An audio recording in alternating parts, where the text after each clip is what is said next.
Okay, so welcome everyone. I know some of you've been here before, but some may be here for the first time. So it's really wonderful that you've made it this far. It's a long journey to get here. um,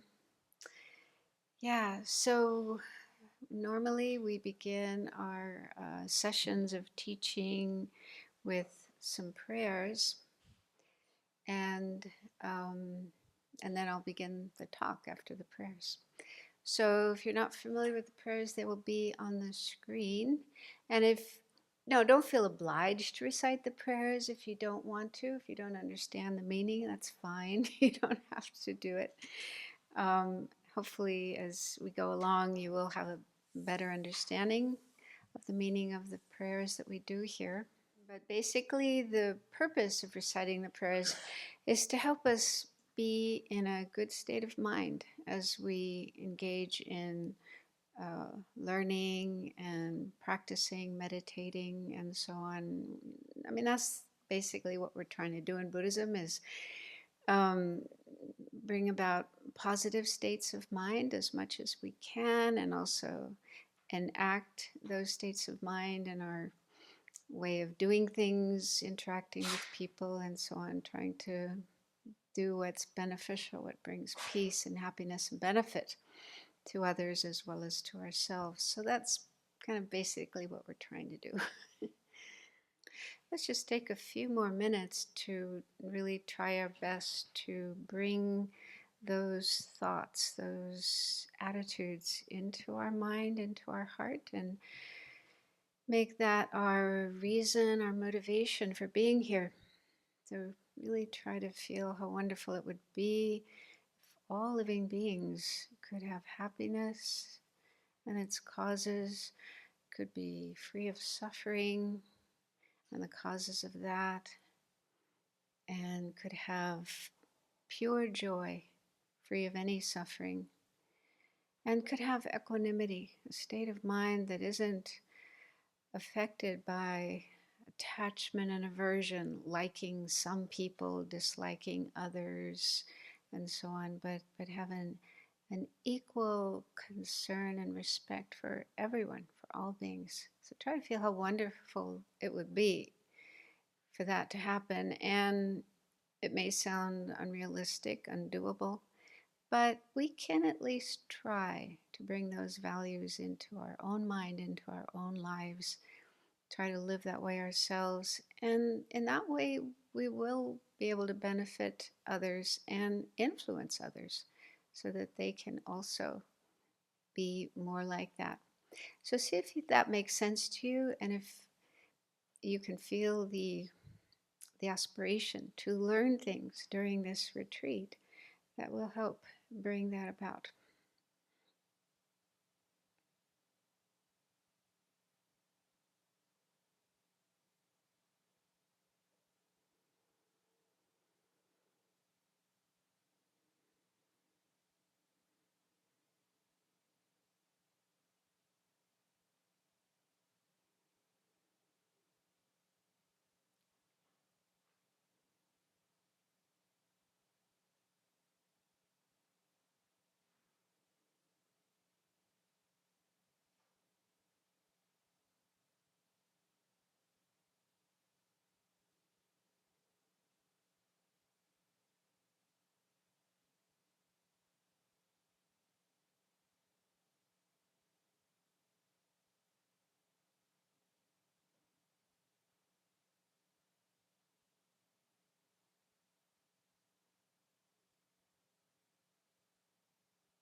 So, just to give a little background to this retreat, um, last year, I think it was in October, we had a weekend retreat on this topic of grief. We called it Good Grief. Um, and actually, that came about as a result of an earlier course we had, I think in the springtime last year, about death and dying, peaceful living, peaceful dying. And there were a number of women who came to that retreat with the expectation that they would hear about grief, because I think they had all lost their husband and were experiencing grief, and they wanted to know about grief. And we weren't aware that that was their expectation. Normally, we don't talk about grief. We talk more about how to prepare ourselves for death and help others who are dying. So then after we heard their feedback, we thought, well, maybe we should have a course on this topic of grief. We've never done it before, and there seems to be a need for it. And so we organized this retreat in October. And so it was the first time for the Abbey. It was also the first time for me to teach that topic. And it was meant to be a residential retreat, an on-site retreat. But in September last year, most of us had COVID. We had a little COVID epidemic in the Abbey, which I think 23 of us were sick with COVID at the same time. Only 2 people, Venerable Damja and Tenzin, were healthy, and they were running around doing all the cooking, doing all the work. It was quite an interesting time. But anyway, we all recovered. But in October, when we were supposed to have this grief course, some people were still testing positive for COVID. So we had to, cancel the residential course, but we thought, let's go ahead and do it anyway and have it online. So it was an online course rather than a residential course. And I think it went well. I think people really enjoyed. But, this kind of topic is so sensitive. It's nice to do it in person rather than remotely. And also it was only a weekend, and that just seemed like a really short time to cover such a huge topic. So we decided that this year we would have another course, make it residential, and have more time to go into this topic. So that's why we're having this course on grief.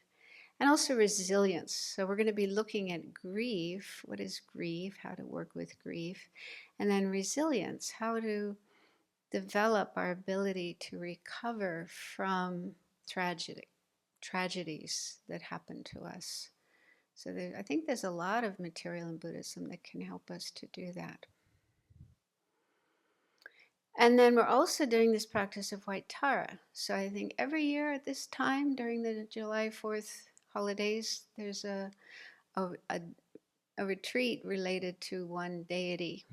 Last year it was Chenrezig, Avalokiteshvara, the Buddha of compassion. And this year we decided White Tara. It's been a while, I think, since there was a White Tara retreat, and people really love that practice. So we decided to have another retreat on White Tara. So that's how we ended up having this retreat, combining White Tara with grief and resilience. And I was wondering, is there any connection between, I think, yeah, there are some connections. Because grief can occur due to various losses, but probably the main experience of grief that people have is over the loss of a loved one. Someone who's important to us dies. It could be a parent, a partner, a child, a teacher, a friend. So that's when we hear about grief or think about grief, that's probably usually what comes to mind. So it's related to death and dying. And in Buddhism, we're encouraged to be realistic about death, the fact that it's going to happen to every single one of us and everyone we know. And, the Buddha encouraged us to think about it, to be mindful of it, to accept it, and be prepared for it. That's the real reason. The purpose of contemplating death is to be prepared for it when it happens. And having that awareness and the sense of how we need to prepare for it enables us to live a better life, to live ethically, try to avoid harming others or doing other kinds of very destructive, harmful actions. Also being as kind and compassionate as we can, helping others, doing spiritual practices. So the awareness of death, the mindfulness of death, um, motivates us, inspires us to live a good life and practice meditation, spiritual practice. And so, although Buddhism does encourage us to accept the reality, the inevitability of death, it doesn't deny that death is painful. Okay, so there's certainly awareness, acknowledgement that death is a painful experience, both for the person going through it as well as the people left behind. So it's actually one of the examples of dukkha, or suffering, what's normally translated as suffering or unsatisfactoriness. So it's one of the examples of dukkha that Buddha spoke about, for example, in his first teaching when he explained the Four Noble Truths. And so we meditate on these different types of suffering, unsatisfactory experiences in order to generate the determination to free ourselves from this situation in which we do go through these painful experiences and attain this state of nirvana, peace, liberation, where we no longer have to go through suffering, painful experiences. Yeah, so awareness of death and the painful reality of death is actually something that motivates us in our spiritual practice to reach a state where we no longer have to go through that experience. Also, it's normal, it's typical for Buddhist practitioners to make prayers, sponsor pujas, and so forth for long life, to increase their own life, as well as to pray for the long lives of others, especially teachers and so on. So there's practices related to long life, and this practice of white Tara is one such practice. It's one of the most popular practices that is used to create the causes for long life for oneself or for others. And so, in one way, this practice of white Tara is like an antidote to grief, because it can prolong the life of someone and, at least for a while, ensure that that person is there, or yourself, that we live longer. So sort of puts off the experience of grief for a while. But yeah, also untimely death. There's different ways that people die, and people can die at different stages of life, and it's probably more painful when a person dies when they're still young. Yeah, and we kind of feel, man, that shouldn't be happening. They haven't had a chance to live yet.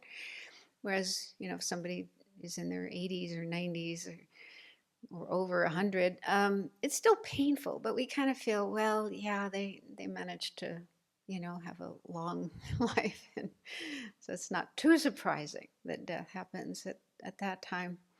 Yeah, yeah, so an untimely death means one that seems to be happening before it should. Like in the case of a young person, a child or a teenager, or someone who's still young. Yeah, so there are practices that can clear away obstacles to life and enable someone to live longer. Hopefully, a full life. And I thought of another connection between white Tara practice and this topic of grief. When we do experience grief, it's quite painful, and people often feel alone, like partly because they're experiencing pain that they can't really share with anyone else, and even if they try to talk about it, other people don't really understand.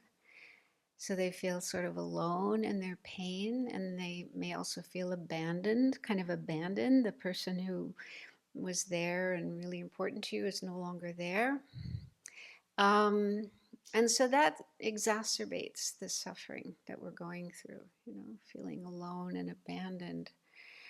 Um, and for those who have developed a spiritual connection, like in Buddhism, especially in Tibetan Buddhism, we do these practices related to different Buddha figures, like Tara, white Tara, green Tara, Chenrezig, Manjushri. There's many different Buddha figures and different manifestations of enlightened mind. And so we practice these and develop a kind of connection with them. That may take some time, although some people feel a connection right away. As soon as they hear about a particular deity or see a photo of a particular deity, they just feel this connection and they want to do that practice. But sometimes it takes a while to develop that sense of connection. But if you do have that sense of connection, then that can be a source of comfort when you're going through a difficult situation. You feel, well, I'm not really alone. That deity, Buddha, Tara, Manjushri, is there, and I can call on them. I can bring them to mind, feel their presence, pray to them, talk to them, and get help in that way. So in that sense, if somebody does have a connection with a deity like Tara, white Tara or green Tara, then they can, bring up that connection when going through a difficult experience, and that can be a source of solace to their suffering and their pain. And Tara is often called Mother Tara.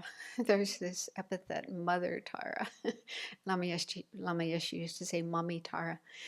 And the real meaning of that expression is that Tara represents wisdom, and wisdom is like the mother of all the Buddhas and Bodhisattvas. It's out of wisdom, the wisdom understanding the true nature of things, that beings attain these higher states, eventually enlightenment. So we say Tara is the mother of all enlightened beings. But for us ordinary beings who are still struggling along the path, she's also motherly towards us. In fact, she's motherly towards all sentient beings, looking upon all living beings with compassion, with love, fully aware of the suffering that we're going through, and ready to help us. She's just totally dedicated to being there for us, ready to help us when we call on her.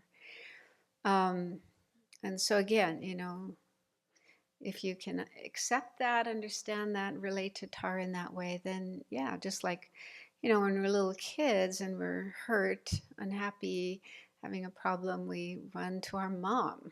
Usually, that's the person we go to, because she's usually the one who's most understanding and caring and compassionate and able to comfort us.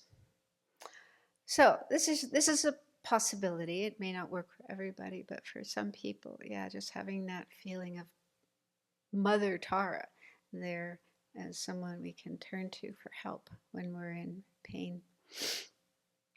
So anyway, during this retreat, we'll be having sessions in which you do the practice of white Tara, get more familiar with that. But we'll also have talks on this topic of grief, various aspects of it, both from the Buddhist point of view, but also bringing in some material from like Western psychology, the Western views of grief and how to work with it. And so this is to help us learn how to manage this experience of grief better. I'm sure most people have already had at least some experiences of grief. And even if you haven't had them yet, you probably will. I don't think anybody can go through life without this experience of grief. So Yeah, even if it hasn't happened yet, it's good to learn about it so you can be more prepared for it when it does happen. And also, there are people we know who go through grief. So it's also good to know about grief so that when a friend or family member is experiencing grief, we'll be able to help them and do things and say things that will be helpful for them rather than make things worse for them, which can happen if we're really unaware of what's going on with grief. Things we do and things we say may just make the person suffer more. So we don't want to do that. So I thought to start this morning by talking about white Tara and that practice. You already had a chance to do it this morning, and you might have some questions about it. So I'll give an explanation about it and I'll try to answer any questions you may have. There isn't actually a lot of information about white Tara. There's a lot more about green Tara. So green Tara is probably one of the most popular deities in Tibetan Buddhism. She's really, really popular. I'm sure everybody knows Tara's mantra and also the 21 praises to Tara, which is recited here every morning before breakfast. That long, very fast, hard to keep up with. But yeah, and also Tara is the protector of the Abbey. At least in the Tibetan tradition, I think every monastery has a protector that is, prayed to and called on for help when help is needed and so on. So in the case of this monastery, Sravasti Abbey, I think it was Venerable Children's decision, right, to say Tara. Tara is our protectress. So there's lots of images of Tara around, and I'm talking about green Tara. But there's also many different images of Tara, different forms of Tara. There's red Tara, there's blue Tara, there's even black Tara, there's yellow Tara, and there's white Tara. Yeah, so there's different forms of Tara. So most of the information you find about Tara is about green Tara. And when it comes to white Tara, I wasn't able to find a whole lot of information. But we shouldn't think that like these different forms of Tara are totally different persons. Like each of us is a different person, a different personality. Rather, all the different forms of Tara, as well as all the different deities in Tibetan Buddhism, which is really Vajrayana Buddhism, taught by the Buddha. It came from the Buddha and the Indian tradition. So all the different deities that we practice are manifestations of enlightened mind. So the enlightened mind, Buddha's mind, has the ability to manifest or appear in different forms. And they do this to communicate with sentient beings because enlightened mind itself is invisible. We can't see the Buddha's mind. We can't see an enlightened mind. And the whole purpose of somebody becoming enlightened, attaining that state of enlightenment, is to be able to help sentient beings to get out of suffering, to be free of suffering and confusion and ignorance, and eventually become enlightened as well. And so to be able to communicate with sentient beings who are suffering and confused, enlightened mind will manifest in different forms. And the reason there are different forms rather than just one is because people are different, right? People have different personalities, different likes and dislikes. I mean, just look at all the different kinds of foods that we eat. Some people like spicy, hot, chili. Other people can't stand that. Other people like sweet, mild food. So there's so many different kinds of foods for different kinds of people, and different ways of dressing and different ways of talking. So we're all different. We're not all the same. We have different personalities, different dispositions, different likes and dislikes. And so Buddha knows that and is able to, teach in different ways to different people in ways that can benefit them. So that's the reason why there are these different forms of enlightened mind. But it's important to understand they're all basically the same. They have the same qualities, the same realizations, the same abilities. The outer form, the outer aspect is different, but the inner state is all the same. So ideally, it's better that we don't have kind of a discriminating mind and say, I like green tar, but I don't like white tar. We can say, well, I just feel more connected with green Tara and find that practice helps me, but I don't feel so connected with that one, but I can see that it's beneficial for other people. So it's good to have a respectful attitude towards all the different Buddha figures, even the ones that look kind of strange or even scary. But just understand, well, the Buddha manifested that form to help certain people, certain beings. And so there's a reason for that.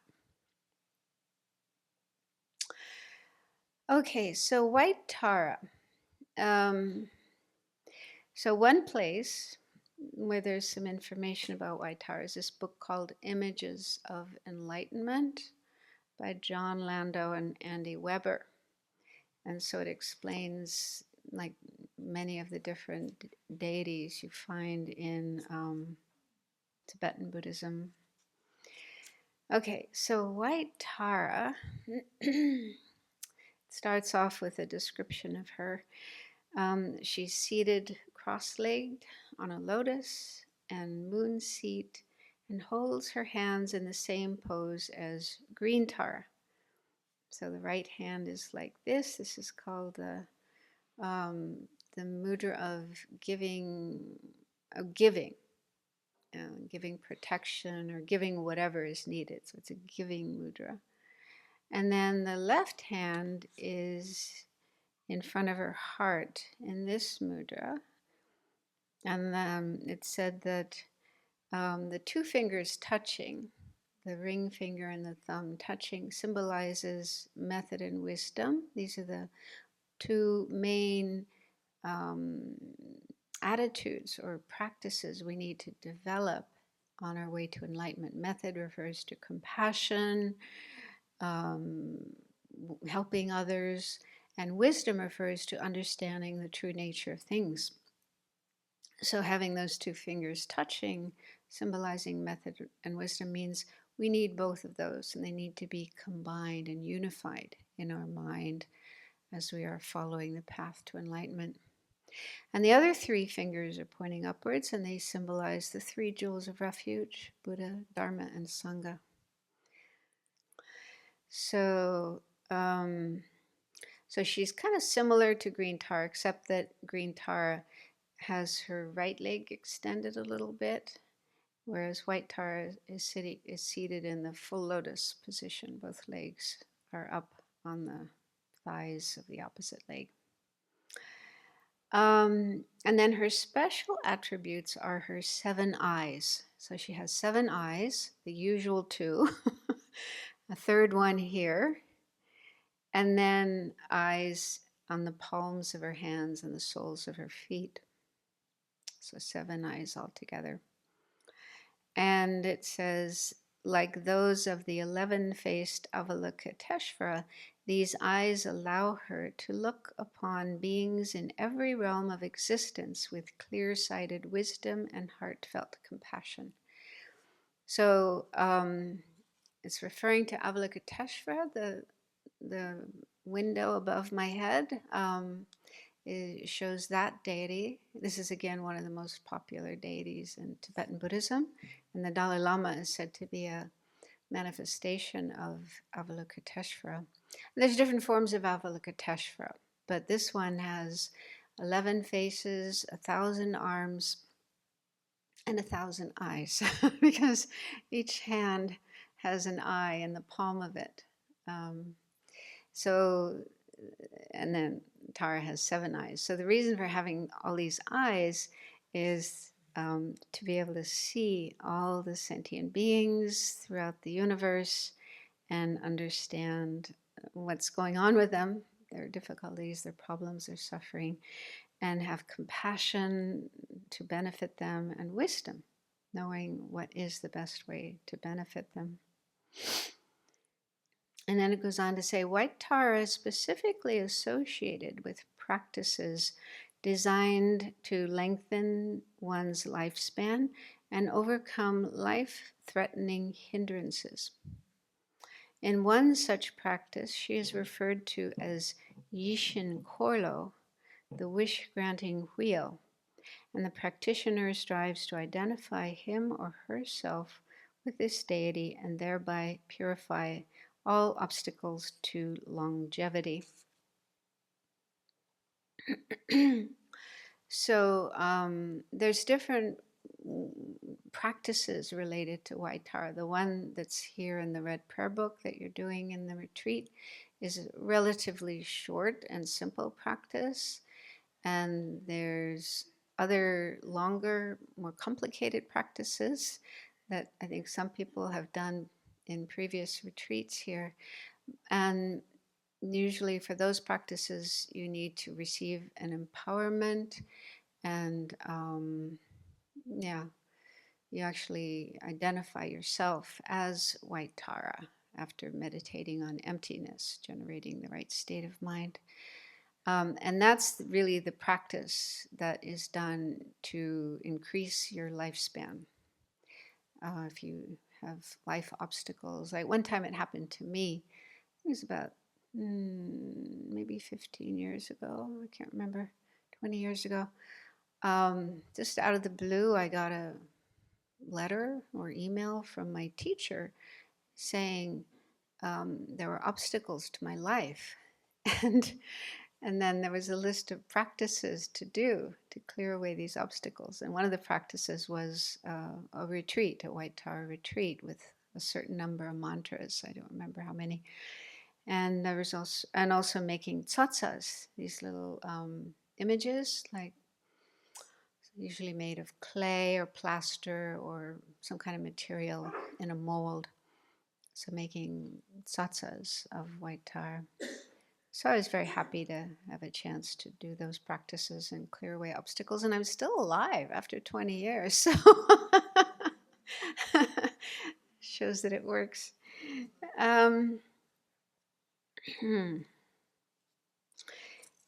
Yeah, so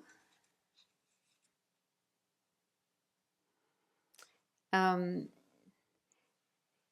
just read one verse from, it's a text by the first Dalai Lama, Gendun Druk, an expression of praise to white Tara in this form of the wish-fulfilling wheel. It says, I prostrate to you with the wheel, the beautiful, liberating Mother Arya Tara, whose wish-fulfilling wheel increases life.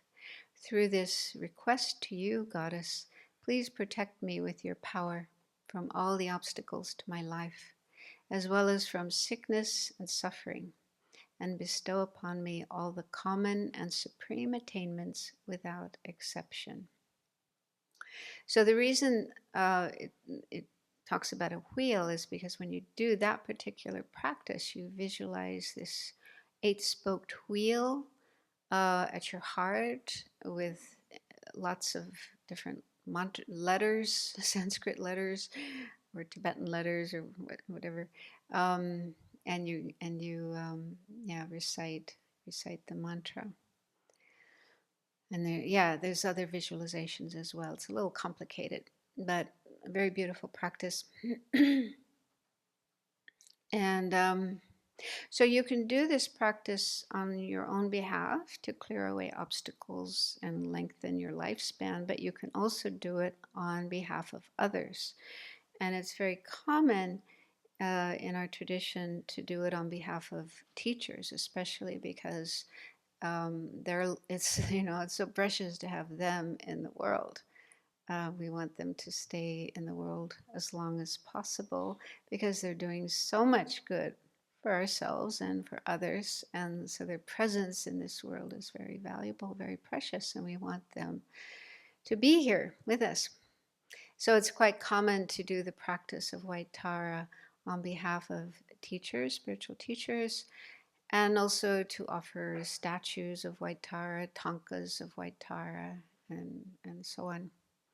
And so Venerable Children said that it would be good if we dedicate this retreat, the practice of White Tara that we're doing this week, to the recovery of His Holiness the Dalai Lama. So His Holiness just a few days ago came to America. He's in New York, I believe, and it's for medical reasons. Has there been any details about what? He had it already. Okay, so he had a knee replacement. Yeah, he's been having difficulty with the knees for a number of years now. So yeah, so we can think of His Holiness and dedicate the merit, positive energy we're creating to his quick recovery and his long life. I mean, he has said a number of times over the last few years that he expects to live past 100, even 110, 120. It's the age varies, but I think it makes everybody feel quite happy to know that he's not going to disappear anytime soon. But still, we shouldn't just be complacent about that. It's good for us to create merit causes for him to live long and then dedicate for that. So that's something we can do. And in fact, we do every day here in the Abbey in the evening. There's a short one-verse prayer for the Dalai Lama's long life to dedicate all the merit we're creating to his long life. And other teachers as well. I mean, everybody has connection with different teachers and Venerable Children, of course, and yeah, other teachers that we have met and learned from. So I think we value those teachers. We want them to remain with us as long as possible, continue to teach us and guide us and be a good role model for us. So you can think of all the other teachers who've inspired you and dedicate the practice for them. Let's see. Okay, there's just something else I'd like to read from this book. So you may wonder, well, why should I want to live long? sometimes, sometimes we may wonder about that, Okay, so from the point of view of the Buddhist teachings, the main purpose for wishing to have a long life is to enable one to progress further along the path to spiritual fulfillment. As the great Tibetan Lama Marpa the translator said, if the only thing people are doing with their lives is giving harm to others and creating negative karma for themselves, then it would be better if they died sooner rather than later. That sounds pretty awful. I mean, it's not that we wish people to die, but, when you think about a terrorist, somebody who's creating a lot of suffering and creating a lot of bad karma, would you want them to live a long life in which they continue to do those? Of course, if they change, that's different. People do sometimes change partway through their lives. They can totally reverse what they were doing before. But if they just continue repeatedly doing harmful things, then yeah, maybe it's better if they don't live long. But on the other hand, the situation for those bringing benefit to themselves and others is, of course, just the opposite. Yeah, so if we are trying to do good for ourselves, like developing our spiritual potential and doing good for others, helping others have more happiness and peace and be free of suffering, if that's what we're doing with our life, then it's good to live long. Especially in the case of spiritual guides, teachers. The longer they remain alive, the more they are able to lead others along the path to enlightenment. For this reason, disciples in the Tibetan tradition often present their Lama with a painting of white Tara or one of the other long life deities. There's actually two other long life deities. One is Amitayas, who's male, red in color, and another is called Ushnisha Vijaya, is also female with multiple arms, a little more complicated. But I think white Tara is probably the most popular, the most, in my experience, well known of the long life deities. So, yeah, sometimes disciples will have a painting made of all three long life deities and then offer that to their teachers. Together with the request that these spiritual mentors have an uninterrupted lifespan and continue to turn the wheel of Dharma for the sake of all unenlightened beings. So these are just some of the practices found in the Tibetan tradition related to white Tara. And yeah, just to read a little bit from Venerable's book about green Tara, which is called, it used to be called How to Free Your Mind, but now it's called something else. The title changed, or is it still called How to Free Your Mind? Okay. Tara the Liberator, How to Free Your Mind. So this is, yeah, a book by Venerable Children about green Tara and the 21 Taras. I think it's available down in the little book nook. And so in that book, she talks about the different manifestations of Tara. She says one way to understand Tara is as a manifestation or embodiment of enlightened qualities. Anyone who has attained Buddhahood can appear in the form of any of the deities. There isn't just one green Tara or one thousand-armed Avalokiteshvara or one Manjushri or one Vajrapani. These are simply appearances, emanations.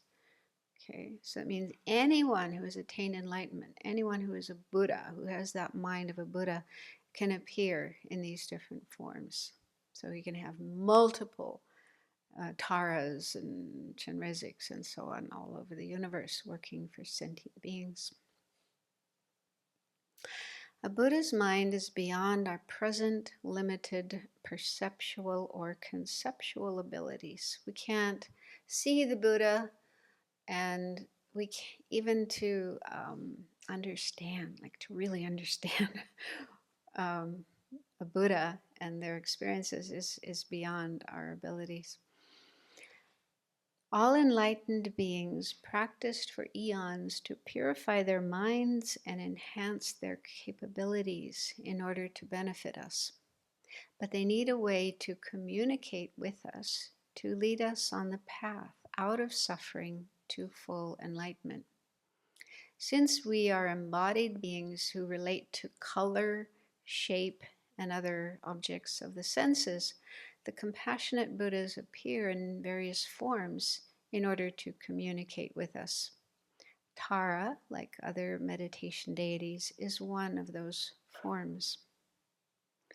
Each deity is a manifestation of the same enlightened qualities: love, compassion, joy, equanimity, generosity, ethical discipline, patience, enthusiasm, concentration, wisdom, and so forth. Although each manifestation may emphasize a particular quality. So we sometimes say, for example, Avalokiteshvara is the Buddha of compassion, Manjushri is the Buddha of wisdom, but that doesn't mean, Manjushri doesn't have compassion and Avalokiteshvara doesn't have wisdom. We shouldn't think like that. They all have the same qualities. They're all equally enlightened, equally perfected in all good qualities. But the form they take is to emphasize different qualities and help disciples cultivate those qualities in themselves. For example, Tara symbolizes enlightened activity, while Avalokiteshvara embodies compassion. Among the diverse forms of Tara, green Tara, who is described in that book, eliminates obstacles and brings success. White Tara counteracts illness and bestows long life.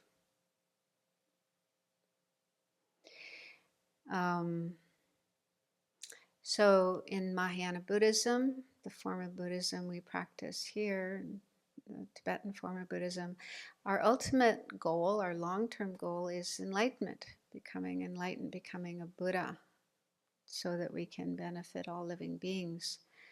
And that's not easy, and it's not something we can do quickly.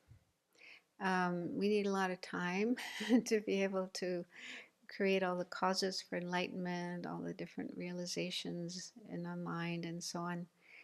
And having a precious human life is the most ideal situation in order to engage in those practices for attaining enlightenment. So there's a whole meditation, I'm sure most of you are familiar with it, on recognizing that we do have this precious human life, and what is the best way to make use of it, so that we don't waste our time and we don't just take it for granted, but we really want to make use of this precious life that we have. And the best way to do that is engage in spiritual practice, Dharma practice. And so that's the real reason for wanting to have a long life. It's not just to have a good time, have more adventures and more pleasures and so on, but so that we have more time and energy to engage in practices that will bring us closer to enlightenment. Okay, so as I said, there's different ways of doing White Tara practice, different practices. And the one here in the Red Prayer Book is relatively short and simple. So I thought you'd just go through it and just give a little explanation of it, and see if you have any questions about it. So it's on page 48. And it starts with refuge and bodhicitta. So most of our practices start with that, as well as when we have teachings, we start by reciting that prayer. And so it combines two very important practices. Refuge, taking refuge. This is the attitude that we have for us who usually aren't born into Buddhist families. Most of us, I think. We don't meet Buddhism until partway through our life. And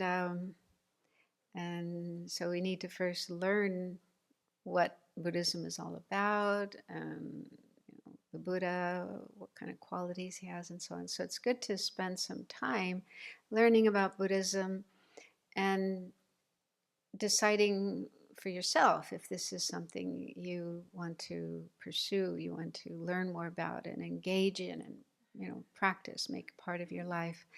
So after spending a number of years doing that, ideally, it doesn't, I think I took refuge within a couple of months after I started learning Buddhism. I really jumped in. So, but it is good to take your time and really, know what you're doing. I think sometimes taking refuge is a little bit like getting married. So it's ideal to get to know the person before you jump into making such a commitment. But still, it can work out even if you jump into it. But I'm saying that for myself. I jumped in really fast, but I'm still here. So it's best to do it in an informed way, like you really know what you're doing, you really understand the Buddhist path and what you're getting yourself into. So probably many of you have done that already, have taken refuge. And if you haven't yet, then it's something you might do later on. But yeah, basically, refuge means, based on understanding the Buddha, his qualities, what he did, and the Dharma, his teachings, and the Sangha, those who are following those teachings, those who are on the path at different stages of the path, um, understanding their good qualities and seeing their value and saying, yeah, this is something I want to rely on. These three jewels are objects that can benefit me. And then you decide, you make this sort of decision or commitment that you will, take up this practice and follow the Buddha, Dharma, and Sangha. I like to think of it as just taking them as my guides for the way that I live my life, the way that I practice, the way that I work with my mind, and so on, taking my guidance from them. And it says, I take refuge until I have awakened. So this is the Mahayana view or attitude, that we take refuge with the goal of attaining awakening or enlightenment ourselves, wanting to become a Buddha ourselves. So we will continue to rely on the Buddha, Dharma, and Sangha until we ourselves have reached that state of awakening.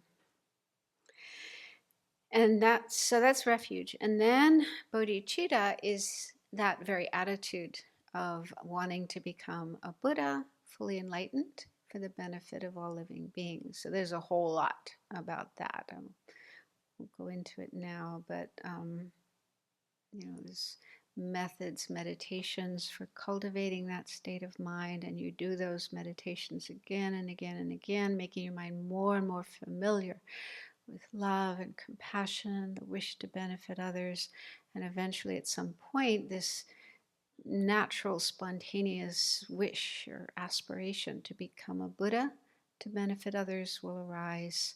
And that's the real meaning of bodhicitta.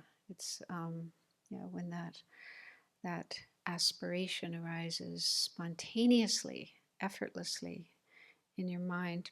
But in the meantime, before we reach that point, we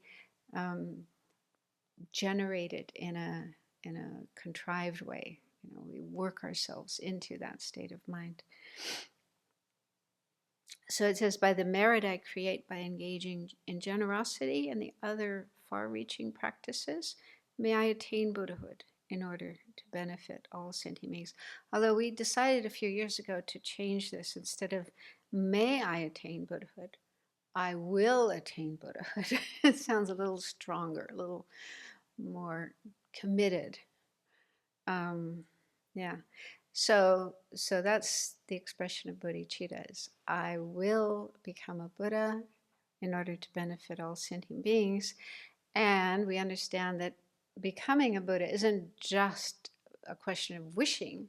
You don't get there by just wishing for it to happen, but you have to create the causes. And the main causes are what are called the six, here it's called six far-reaching practices, or six paramitas, six perfections. There's different ways of translating that. So they are giving or generosity, ethics, living ethically, patience or fortitude, joyous effort, concentration, and wisdom. So those are the main practices one learns and engages in to create the causes to become a Buddha. So this prayer is basically saying, I take refuge in Buddha, Dharma, and Sangha, and I will do whatever needs to be done to bring about my own attainment of Buddhahood, awakening, to benefit all sentient beings. So again, if you don't really understand that, or don't feel ready to commit yourself to that, you don't have to recite this prayer, even if everyone else is doing it. You can just remain silent and do your own contemplation. That will, something that relates, that you can relate to, that's comfortable for you. And then the next prayer is the prayer of the four immeasurables. So these are four attitudes, states of mind that are found in all Buddhist traditions. And they are, yeah, so they're practices that all Buddhists work on cultivating. And the first is love or loving kindness, which is wishing all sentient beings to be happy, to have happiness and the causes of happiness. The main cause of happiness is virtue, being virtuous, creating virtue. So we want sentient beings to create virtue rather than non virtue so that they will be able to experience happiness.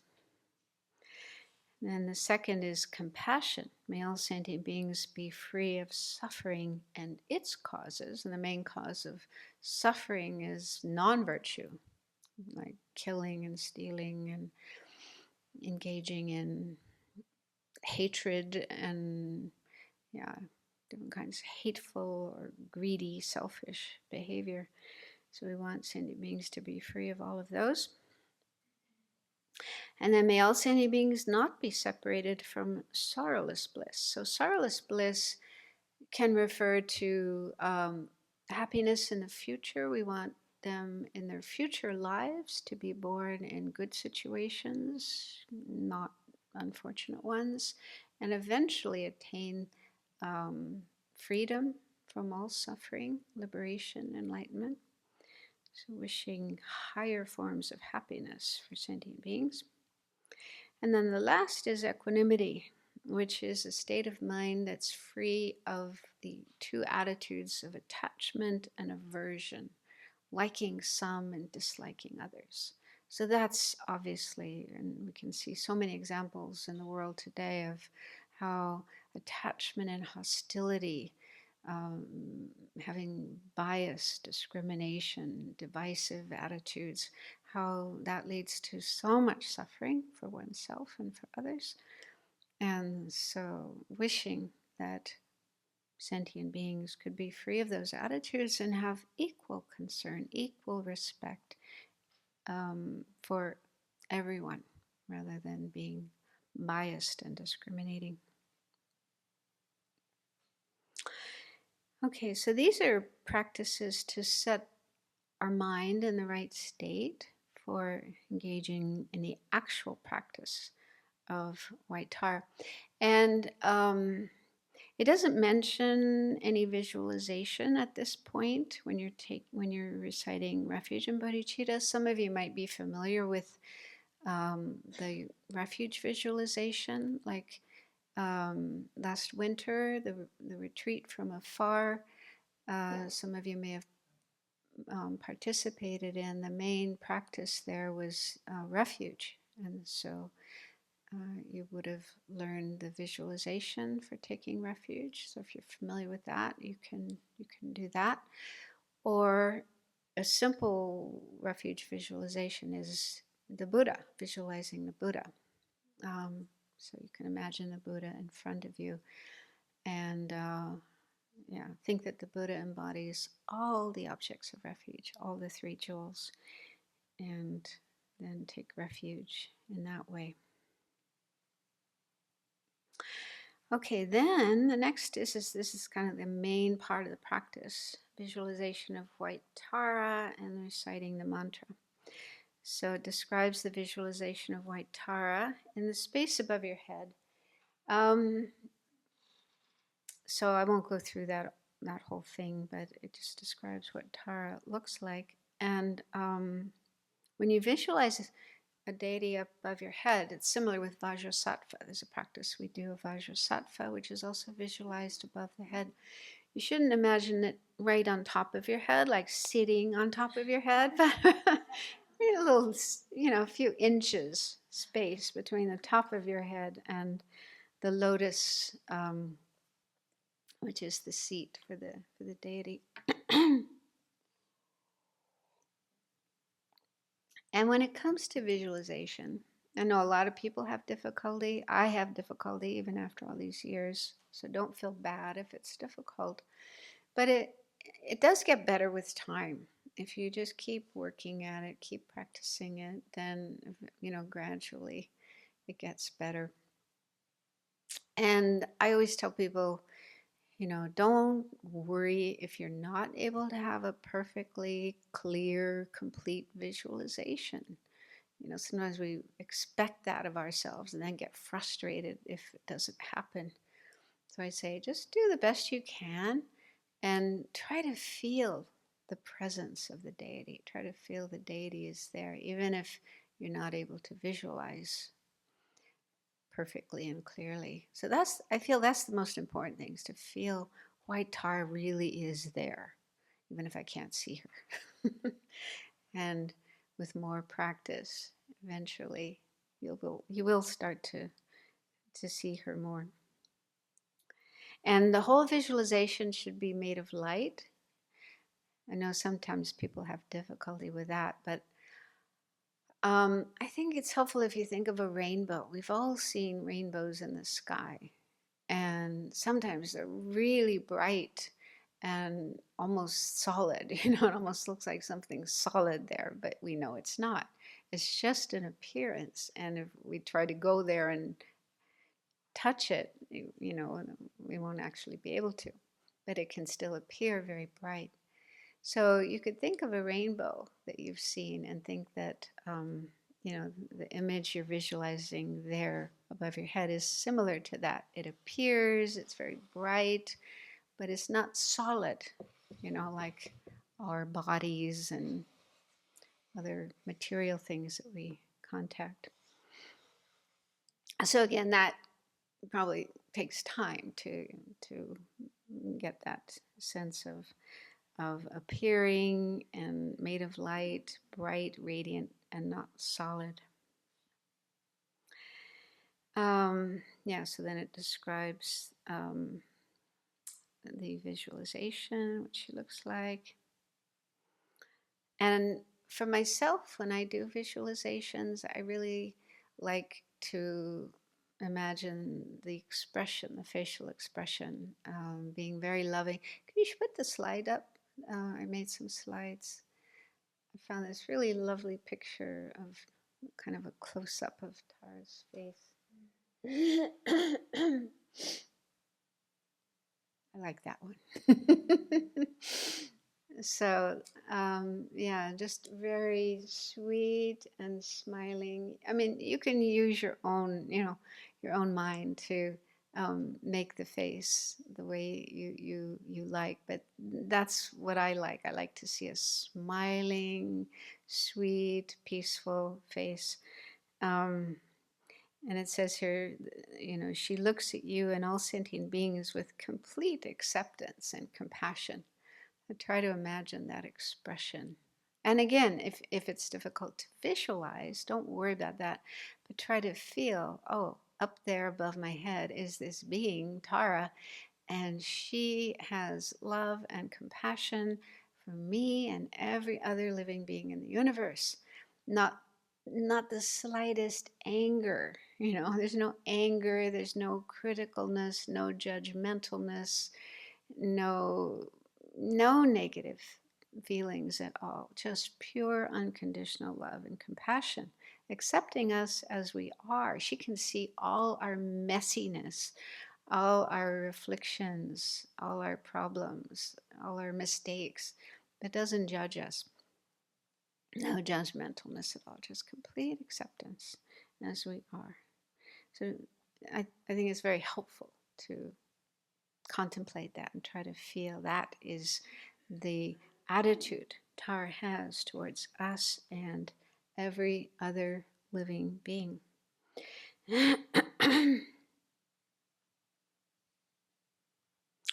Then it describes at her heart is a moon disc, horizontal. So this is like flat disc made of light that represents the moon. And in the center is the white syllable Tam. I have another slide. Two next. Yeah, that one. So this is what the Tam looks like. One is one is green because that's how it was, but it just shows it on a. Well, actually, here it's on a lotus. Sometimes there's a lotus. Here it only mentions a moon disc, so you can forget about the lotus. But anyway, on the right side is a white Tam. So that's what a Tam looks like in Tibetan, if you want to visualize that.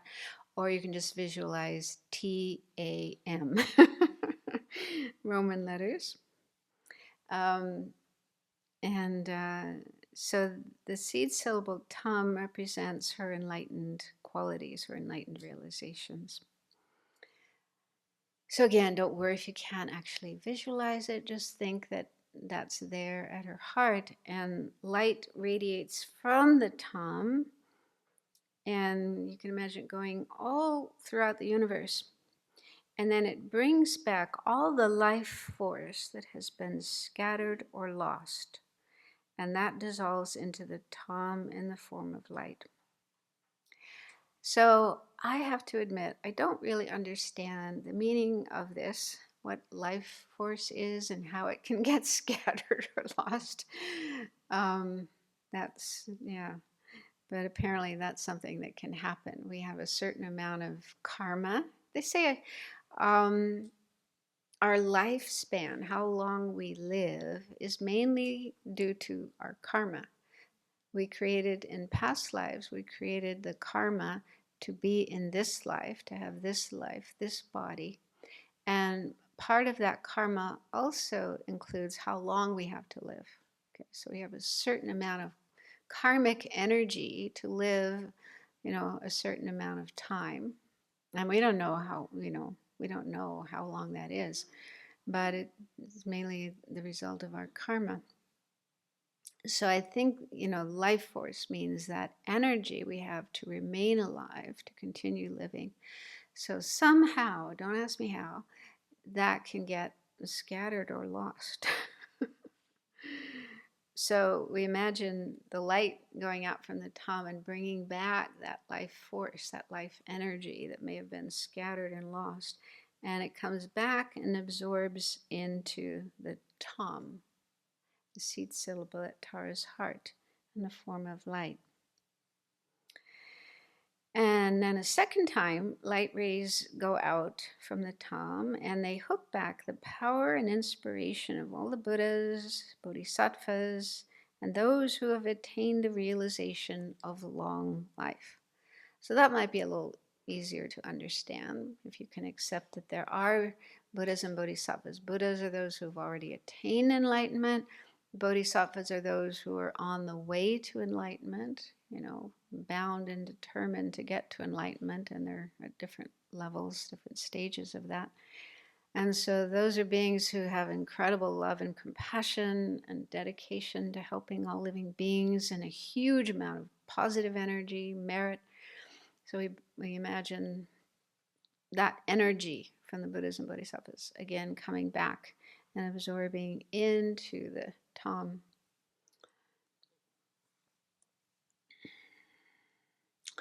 And then it says, also the essence of the four elements of earth, water, fire, and air, as well as the space element, absorb into the tam in the form of 5-colored nectar light: white, yellow, red, green, and blue. So in the Buddhist tradition, and it's similar in other Asian traditions, there's this explanation of elements. And the 4 elements, earth, water, fire, and wind, are said to be what composes all physical matter. So everything that's physical or material, including our bodies and all the material things in the world around us, are composed of these 4 elements. And they don't refer to the earth element doesn't mean like dirt, and the water element doesn't mean like water, but rather they're more like properties of all material things. I've always had difficulty understanding this, but I'm trying to understand it. The earth element is the property of solidity, hardness. Okay, so like wood is a good example of the earth element. Contains a lot of earth element. And in our body, our teeth, our bones, those are good examples of the earth element. They're very hard and solid. The water element is the property of cohesion, things sticking together. So we also have a lot of water element in our body. a lot of liquids, blood and mucus and phlegm and all the cells in our body are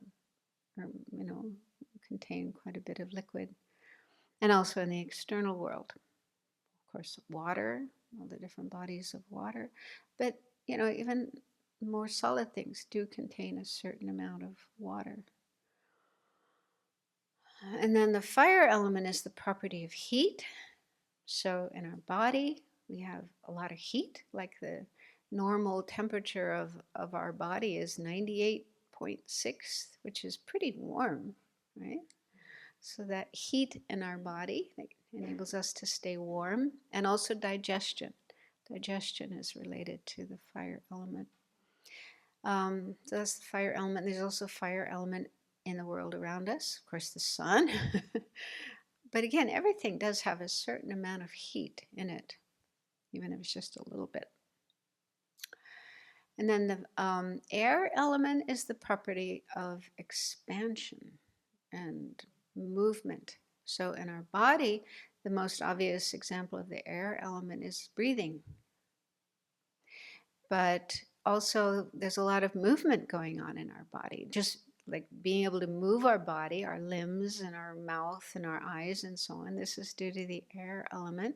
But also within our body, the movement of all the different parts, like cells going from one part to the other, blood going from one part to the other. So this is due to the air element. It allows movement. So our body is made of these four elements, and also all the material things in the world around us are made of these four elements. And the space element, sometimes that's added. The space element isn't something solid, but it's just the space, empty space. Like we have a lot of space in this room. We also have space in our body, like in our stomach, especially when we haven't eaten for a while, in our mouth. And so again, we find space, absence of anything solid. So it's said that the power of our internal elements can get deteriorated, and this can affect our lifespan. So if the power of our internal four elements is deteriorated, then that can decrease our lifespan. And so in this visualization, we're collecting the essence of the external four elements, four elements outside of us, and bringing that and having it come into us. Well, first it goes into the Tom in Tara's heart above our head, and then later we'll visualize it coming into us and filling us and re-energizing our own four elements, restoring, any of those that have deteriorated, and this will in turn affect our life, enable us to live longer. There's also a connection, I think, with disease. They say that when the four elements are in balance, then we're healthy, but if they get out of balance, if something goes wrong with the four elements in our body, then this is how we get sick, or why we get sick. Okay, so that's what's going on there. And then the five colors, white, these are related to the four elements. Let's see if I can remember what is what. I think yellow is the earth element, red is the fire element, green is the air element, white, what would white be? Water. White is the water element, and then blue is the space element. So these five colors are related to the five elements.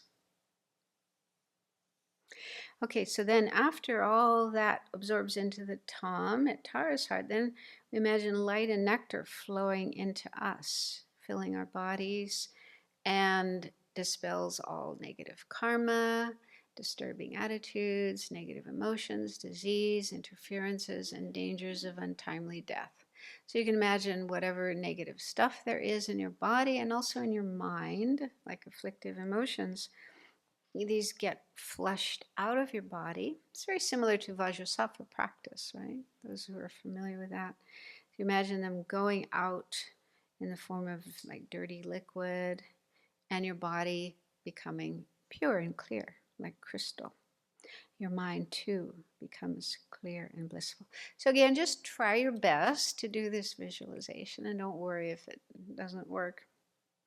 So you do this visualization while reciting the mantra. So go back to the previous slide because I found an explanation of the mantra.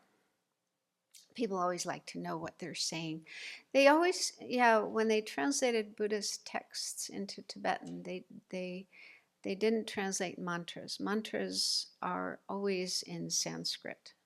And I don't know Sanskrit. I'm not a Sanskrit scholar, but this is, there are explanations of the meanings of the different syllables. So mantras usually start with Om, and Om doesn't really have a meaning, but it more symbolizes the body, the speech, and the mind of the enlightened beings like Tara. So in this case, you can think Om represents Tara's body, speech, and mind, which we aspire to attain. We want to be like her. We want to have that kind of body, speech, and mind. Tare, or Tara, means liberate. It's Droma in Tibetan, so liberate. And so we have three different liberations here. The first Tare is liberating from obstacles to the initial level of the path. In the Lam Rim, the initial level of the path refers to the kind of first practices we do, which are mainly taking refuge and then learning about karma and doing the best we can to live according to karma, avoiding bad karma, creating good karma. So those are kind of the first steps we take on the path. And then Tutare, again, this liberates from obstacles to the middle level of the path. And the middle level of the path basically involves just thinking about the situation that we're in, which we call samsara, or cyclic existence, where we aren't enlightened, our mind still has afflictions, and we're still having to experience death and rebirth and different kinds of suffering. And so it's a very unsatisfactory situation. So we think about that and generate a strong determination to free ourselves from it and attain what we call liberation or nirvana. And then the third, Ture, it's another form of Tara, and this refers to liberating from obstacles to the great level of the path. So the great level of the path is the Bodhisattva's path, the path of developing bodhicitta, aspiring to help all sentient beings, and to become enlightened to help all sentient beings. So those three levels of Tara are related to the three levels of the path, the Lam Rim, that we want to attain. And then Mama means my or mine. Ayur means long life. Punye is merit and living ethically. And then here it says jnana. Sometimes it's pronounced jnana or jnana. And this refers to wisdom, transcendental wisdom. And then the next syllable, sometimes it's pushtim. When they wrote, and they used Tibetan letters to translate from Sanskrit into Tibetan, it gets a little complicated. I don't fully understand, but some letters get turned around backwards. So there's a sha that gets turns around. And some pronounce it sha, some don't pronounce it at all. So when you hear the mantra recited, sometimes they say pushtim, sometimes they just say puttim. Yeah, so like there was this one recording that we found of some monks, and they were just saying puttim, puttim, puttim. So there's different versions, different ways of pronouncing that. And the meaning of that term is increase. And then kuru, I couldn't find a translation for what kuru means, but maybe it means please. It's also in the Vajrasattva mantra. There's a kuru in there. and that would kind of make sense because we're asking Tara to increase our long life, merit, and transcendental wisdom. And it just makes sense that we say, please, like we're taught as children. We don't just ask for things. Please, please increase. But I'm not sure. And then Soha, the last syllable, that's usually found at the end of mantras as well. So that is, may the meaning of the mantra take root in my mind. So what we're basically saying here is we're asking Tara's help to increase our lifespan, our merit, our wisdom, so that we can accomplish all the stages of the path and become a Buddha, fully enlightened Buddha, for the benefit of all living beings. That's kind of basically what it means. And it said that if you're doing this practice on behalf of somebody else rather than yourself, then instead of mama, which means mine, you would put the name of the person, like Joe. Okay. Anyway, or your lama's name. So you would insert their name and then recite the mantra. And yeah, so running out of time, but just in the book about Tara by Venerable Children, it says, a mantra is a set of Sanskrit syllables uttered by a Buddha when in deep meditative equipoise on the nature of reality. So in other words, the origin of mantras aren't just invented by people, but they come from the mind of a Buddha, a fully enlightened being, in their deep wisdom. So I like to think of a mantra as an expression of enlightened mind in the form of these syllables. We recite a mantra in order to calm our energies, concentrate our mind, and approach a state of meditative equipoise. So it's to help our own mind transform, become more pure and more concentrated. Yeah. And so in this practice, we recite the mantra of white Tara 21 times. This one I just went through. Then the other mantra, which is the regular mantra of green Tara, we recite that. It's Om Tari Tu Tari Tari Soha. Doesn't have those additional syllables in the middle, and spend more time reciting that mantra. And then, yeah, when the end of the mantra recitation, we think and feel liberated from all negative karma, afflictions, and so on and so forth, and generate the wish to use our life in a meaningful way to transform our mind, develop these positive qualities, and benefit others.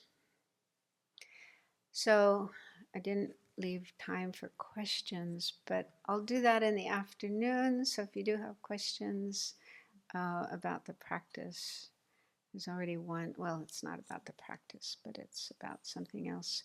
So yeah, I'll give you a chance to ask questions in the afternoon, and then I will also go on to talk about the main theme of this retreat, which is working with grief.